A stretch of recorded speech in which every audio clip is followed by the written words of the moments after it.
E eu queria que você falasse um pouco, experiência sua, do diagnóstico de enxaqueca. O que a gente tem que ter atenção, quer dizer, fora da caixinha ali, fora do comum, fora do esperado dentro do diagnóstico, e outras coisas que você observa dentro do consultório, assim, que é útil para a gente no dia a dia. Tá. É, eu já trabalho com cefaleia tem quase 20 anos, né? O ambulatório de cefaleia do Ipseng foi meu por 9 anos, né? De 2009 até 2016, 17. E é engraçado isso assim, porque assim, eu não estou puxando sardinha para a AFIA, mas eu fiz pós-graduação em psiquiatria por causa da dor de cabeça. Porque muito daquilo que eu não conseguia tratar no consultório de dor de cabeça era porque eu não conseguia tirar do paciente aquilo que eu precisava para poder tratar dele direito. Então, exatamente você está falando assim, a anamnese para enxaqueca ela é desafiadora porque você tem que trabalhar com o subjetivo da dor do paciente, porque ele fala para você o que é muito e o que é muito, né? Você tem que procurar mensurar coisas que ele não vai abrir para você de forma prática. Ele não vai falar para você que ele tem 2 ou 3 ou 4 dias de dor na semana. Ele vai falar para você que é muito. Ele vai passar porque é demais, que é 24 horas por dia. E vai ser. A grande maioria deles vai agir dessa forma, porque quando ele chega a procurar a gente por causa de uma queixa de dor de cabeça, ele já está muito debilitado. O brasileiro, como média, ele é muito imediatista, ele quer uma coisa que resolva muito rápido. E às vezes ele não quer nem muito conversar com você, ele quer que você gere uma resposta rápida. Começa aí. O diagnóstico de enxaqueca e a abordagem no consultório, o ideal é que seja no consultório exatamente para você ter uma consulta subsequente. Você não conseguiu tirar tudo da primeira vez, ou o paciente te queixa assim, olha, eu tenho uma frequência de dor X, então vamos fazer um calendário de dor. Você está me falando que você tem uma dor de cabeça 4 vezes por semana? A forma como eu trato uma dor de cabeça 1 vez por semana ou 2 é diferente de como eu trato uma que é 3, 4, 5 a semana, Uhum. ou contínua, né? Assim, eu brinco, eu não dou tiro de canhão para matar formiga. A gente começa devagar e vai amplificando medicamentos de mais alta potência à medida do quanto que aquilo incomoda. Ok. Ele chega para você e fala que tem uma frequência de dor de 4 vezes por semana. Na hora que ele volta à consulta subsequente lá com um calendário de papel, ou ele marcou para a gente num Headache Buddy, em algum aplicativo, ou mesmo que ele mandou para ele mesmo no WhatsApp. Hoje eu tive dor de cabeça, que eu acho que é a melhor forma, assim, ó, manda para você mesmo, para a gente saber qual que é a real frequência. Porque ele vai me dar o dia, me dar a hora, sem ele ter que fazer mais nada. É o jeito mais prático que tem. Às vezes foi 2 vezes por semana e a dor de cabeça dele é mais noturna, ou a dor de cabeça dele foi sempre na parte da manhã ou depois do almoço, e a gente vai pegando padrões para ver o quanto que que aquela dor de cabeça às vezes é uma enxaqueca, mas tem um desencadeante externo que está vindo, às vezes a questão de cafeína, a questão de alimentação, o que é que está facilitando, quais são os gatilhos, né? Ele tem a, a probabilidade de ter, mas o que é que causou? Então, no consultório é muito isso, da gente conseguir pegar essas nuances. E eu acho que a parte mais difícil é conseguir tirar a ansiedade do paciente de te contar o que a gente precisa para ajudá-lo. Então eu brinco muito assim, olha, tira a ansiedade da frente, seja o mais direto possível do que está acontecendo com você. Eu sei que você está incomodado, eu estou aqui para poder te ajudar. Mas se você não for muito sincero com você mesmo, eu não consigo chegar num consenso para te tratar. Ou pior, eu vou te dar mais medicação que você precisa. Então, assim, a gente tem o problema, a gente vai falar mais de tratamento, mas qual que é um dos maiores problemas que a gente tem em tratamento? É a adesão. E a adesão depende de quê? Se a medicação que eu estou te dando é potente demais, às vezes para você? Porque você vai aceitar uma medicação que tem muito efeito colateral se o problema que você tiver for muito grave. Se for leve, O tratamento não pode ser pior que a doença, né? De não, forma de alguma, jeito assim. O nenhum. tratamento não pode ser pior que a Mas o doença. problema é exatamente isso. Às vezes, do jeito que a pessoa fala, nossa, eu estou tratando um negócio muito maior do que aquilo que está realmente incomodando o paciente. Esse talvez seja uma minha maior dificuldade. De separar se é um enxaqueca ou não, se é uma migrânia ou não, é relativamente simples. E a divisão entre cefaleia tensional e enxaqueca é que é mais complicada. Porque aí essa que você falou, que é occipital, mas que de vez em quando dá uma pontada, é mais comum.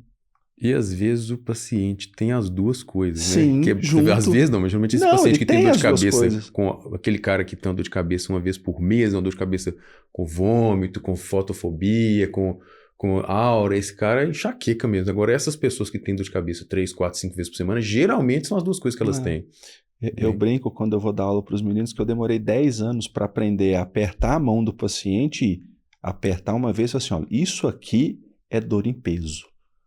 E pulsar a mão e falar assim, isso aqui é dor pulsátil, ó, tem uma diferença. 10 anos eu demorei para aprender a fazer isso assim, porque a pessoa não sabe te contar se a dor dele é em peso ou pulsátil. É igual a gente questionar assim, aquela pessoa fala assim, eu tô com tontura. Eu falo assim, não. O que é que você está sentindo? Você está me descrevendo como tontura, mas o que é que está acontecendo com você? Às vezes a pessoa chega e descreve, estou com a sensação de cabeça cheia. Cabeça cheia não é tontura. Sim. Né? Mas, então, assim, a gente tem que tomar esses cuidados. Às vezes não aceitar muito aquilo que a pessoa fala. Às vezes ela está te dando um diagnóstico. Não, eu quero saber o que é que está acontecendo. Eu acho que o nome que eu falo que eu dou para isso é a gente explorar a queixa do paciente. Sim. Né? Tem que explorar a queixa do paciente. Você citou algumas vezes aí. Eles gostam muito de falar assim, e vou entrar já num caminho aqui, né, com esse exemplo. Os pacientes às vezes gostam de falar, que você perguntou, tem muita. Um negócio completamente, né, o que é muito para vocês é pouco para mim. É igual a questão do abuso de analgésico, que é um fator de insucesso de tratamento. Uhum. E você pergunta para o paciente, pô, você usa analgésico? Se você perguntar se você usa muito remédio, a resposta vai ser categoricamente não. Não. Ninguém fala que usa muito remédio. Aí você pensa, mas você usa quanto? Ah, doutor, eu uso só quando tá doendo, quando a dor tá insuportável. Mas você usa quanto? Você usa muitas vezes? Não, uso muitas vezes não, só quando tá insuportável. Mas você tem dor insuportável quantas vezes? Ele fala, quantas vezes? Todo dia. Então você usa remédio todo dia? Quando tá insuportável eu uso todo dia, mas tá insuportável todo dia por isso que eu tô usando. Então os pacientes têm muita dificuldade, às vezes até de falar que estão usando a medicação com a frequência alta e isso é uma causa de falha terapêutica. Sim. Né? A não identificação desse diagnóstico talvez seja o principal motivo do tratamento para enxaqueca não funcionar. Sim, a má adesão ao tratamento é tudo. E o uso abusivo de analgésico vai interferir, porque eu costumo brincar que eu estou dando com a mão, você está tirando com a outra. Né? Assim, um dos maiores motivos da gente não ter uma resposta adequada é que quanto mais analgésico você toma, mais baixo o seu limiar de dor. Né? Você passa a não produzir mais analgésico endógeno, né? Você para de produzir substâncias que têm efeito analgésico no seu corpo e fica completamente dependente daquilo que vem de fora. Então você passa a ter dor de cabeça quando você não toma analgésico. Uhum. Né? Então a gente tem muito paciente assim, normalmente assim, pacientes acima é um padrão muito clássico, né? Paciente acima de 40 anos que tem às vezes algum transtorno de humor associado, que começa usando analgésico por causa do enxaqueca e com o passar dos anos vai aumentando a frequência e quando chega a te procurar é porque, apesar de estar em uso, aquilo já não está resolvendo. Sim. Né? Então, e você mudar esse paradigma na cabeça dela que a gente tem que mudar a forma como ela está fazendo as coisas na vida dela, porque o jeito que ela está fazendo não está bom para ela, é a hora que entra de novo na questão do diagnóstico. Na fase diagnóstica é a fase que você vai ter que começar a conhecer seu paciente e ter um grau de transferência bom bastante para você poder falar das coisas que são mais difíceis no longo prazo. Né? Assim, então, o diagnóstico para mim, não é só a gente entender da doença, é entender da pessoa. Você traz um conceito que eu fico pensando assim, a gente tem que construir o diagnóstico junto com o doente. O doente Sim. entender o que está acontecendo Sim. com ele. Né? O diagnóstico ele surge junto, assim, ele nasce, ele floresce no consultório médico junto do paciente, até para aquilo ficar visível para ele conseguir ter um entendimento muito claro do que Se ele não entender que eu não quero atrapalhar a vida dele, que eu estou ali só para ajudar, ele não vai. E mais importante, que eu vou ajudá-lo da forma como eu posso e não da forma como ele quer.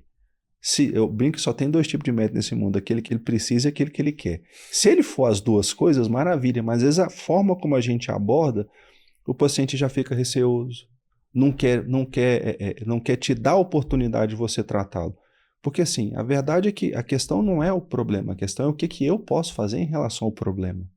Né? E eu tenho meus limites. E a pessoa tem que aceitar. Eu queria que o Dr. Oswaldo chegasse e resolvesse minha dor de cabeça em uma consulta. Assim, se eu conseguir, eu faço. Agora, não necessariamente vai ser uma consulta para isso. Sim. Às vezes a gente pode demandar um período de tempo maior. Mas a questão é isso, a construção é contínua. Mas eu concordo em gênero, número e grau com você que isso é junto. Assim, tem algumas poucas doenças que a gente faz isso junto. Tem enxaqueca, que é uma delas. A gente faz isso junto. Assim, olha, isso não é uma doença potencialmente fatal que às vezes eu tenho que ser super agressivo para tratar.